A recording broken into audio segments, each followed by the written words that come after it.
Иако живеат на главната улица во Оризари, што со децении го носи името Маршал Тито, жителите од овој дел на населбата биле изненадени кога од предизвесен период почнале да добиваат сметки за комунални услуги, на кои пишува дека нивната улица се вика ВМРО. Промената на адресата ги збунила, создавајќи им дилеми кога дошло до преименување и дали некој воопшто дал согласност за тоа. И покрај тоа, во текот на минатата година, неколку месеци поред, на домашната адреса продолжиле да им пристигнуваат сметки од комуналното претпријатие Водовод, во кое стоело променетото име на улицата.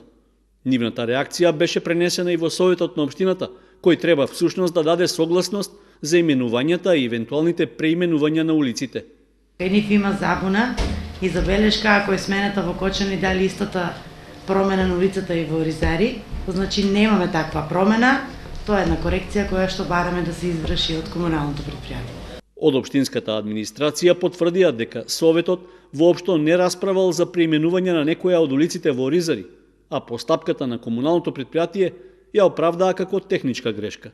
Ќе реагираме во комуналното јавно претпријатие, бидејќи таква одлука од страна на Советот не е донесена, да тоа е претпоставувам грешка по аналогија од што се јавува од одлуката во Кочани, да е компјутерска грешка направена, да се и улицата во Оризари да е преименувана на нивните белешки. Реакцијата на жителите на Оризари и интервенцијата од надлежните во општинската администрација најде на позитивен одговор кај комуналното претпријатие.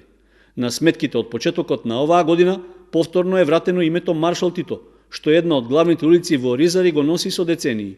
Дали се работеше за случајна грешка или намерен пропуст, оризарци не сакаат да коментираат. Очекуваат во иднина да бидат вклучени во одлучувањето за сите прашања што директно ги засегаат.